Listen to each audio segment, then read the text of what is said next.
Good morning. Day 53, another breezy one. Going to let Tater and Jack out, and then I will go in there for my run because we've been having some very gusty winds because that right there is a big ass snowstorm. Well, I don't know if it's going to be a lot of snow, but it's supposed to be like 9 degrees overnight, so that's not great. So back on the treadmill.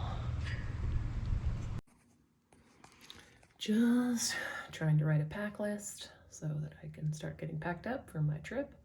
Leave on Friday, which is the 12th. I don't come home until the 24th. So trying to cover all my bases and all my weathers and every possibility without overpacking. We'll see if I can do that. Did a treadmill workout this morning, 6 by 3 minutes at half marathon effort. My legs felt good, my heart rate was low, but like breathing was weird, and I don't know if it's because of being on the treadmill or inside or whatever. I just felt like I didn't remember how to breathe. But I was happy my legs and my heart rate were good. Now I'm about to have a call about how to sleep like a champ with a sleep scientist and Lululemon, so that's pretty exciting. So that will give me some insights on how to plan my sleep for further. So I had the call with the sleep scientist. It was interesting. We covered a lot. We focused mostly on like general sleep for performance versus only a little bit of time on specific for a 6-day event. But my biggest takeaways, which I have to switch hands to show you. There we go. If you wear a tracker, she said basically like there's certain things that trackers like Oura Rings, Whoops, Apple Health, Garmin, whatever, they're good at when you fall asleep, when you wake up.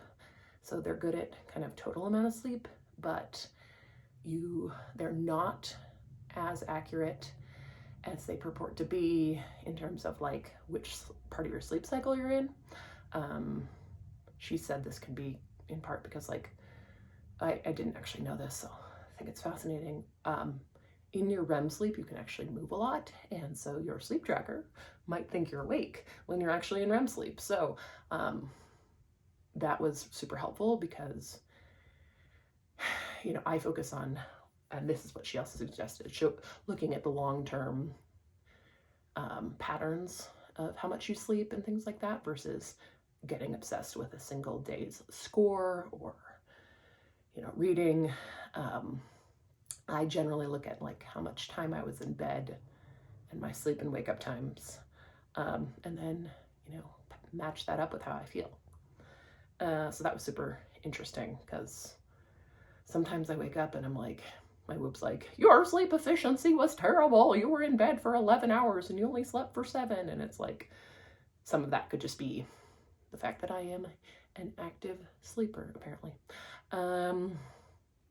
Yeah, super fascinating stuff. The one thing that we did talk about that I think is interesting to share for people who are considering a multi-day event or doing something like a 200 or 300 or whatever event is that when it comes to how much sleep you need, how much you can get away with,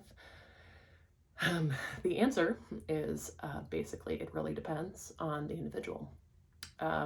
So my recommendation, if you are thinking about doing one of those longer events, is like if you don't have any experience with sleep deprivation, I owned a bakery. I did plenty of crazy shifts and things like that. Somebody who went through medical school, probably pretty good at these things. But if you don't know, like if you're somebody who can get away with 3 hours of sleep or 2 hours of sleep over the course of days, or you are somebody who has to have bigger sleeps, like that's something you should really determine before your event. And maybe that's just taking a week pretty far out from your event and testing it. But her saying that did give me some confidence in what I learned / confirmed from my Goggins challenge. So yeah, it was interesting stuff. I'm going to do strength, PT, core, all that fun stuff now, and maybe, just maybe, start packing up all this stuff. I don't know. We'll see. See how I feel. Packing. Bleh.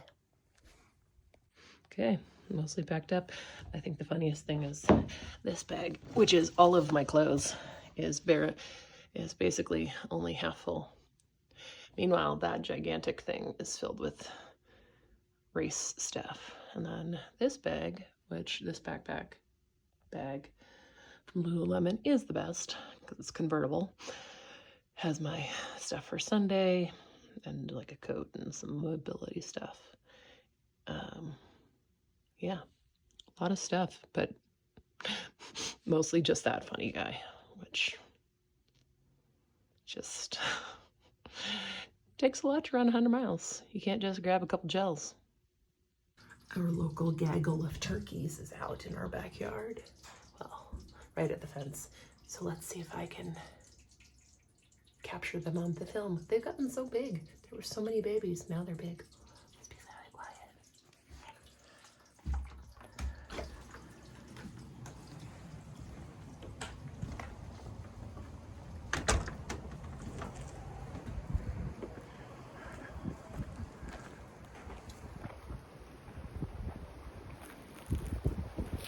There's all those guys. And then these buddies.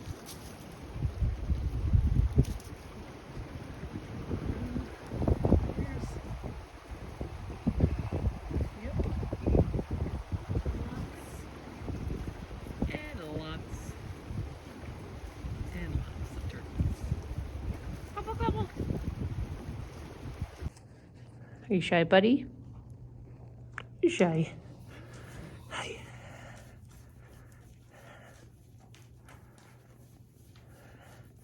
Just out here picking up the poop. You'll poop. And you'll poop. You guys, do you know you poop a lot? Yeah, baby. Yeah, baby.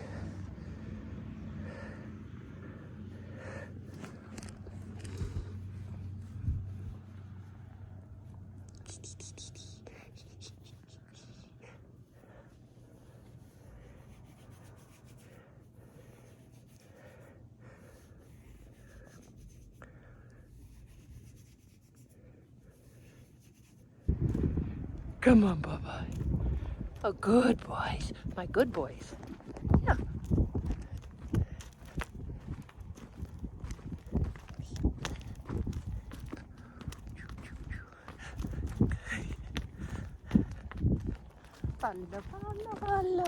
Follow the mommy brick road.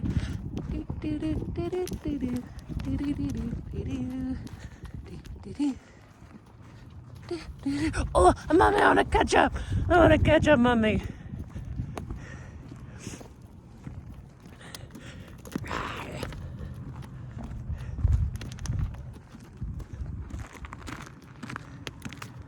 Come on, budgies. Come on, budgies.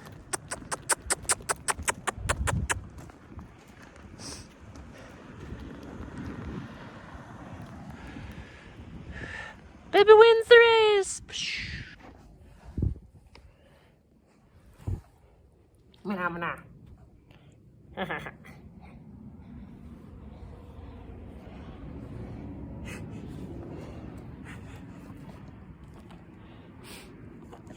Who's that? Who's that? Who's that, baby?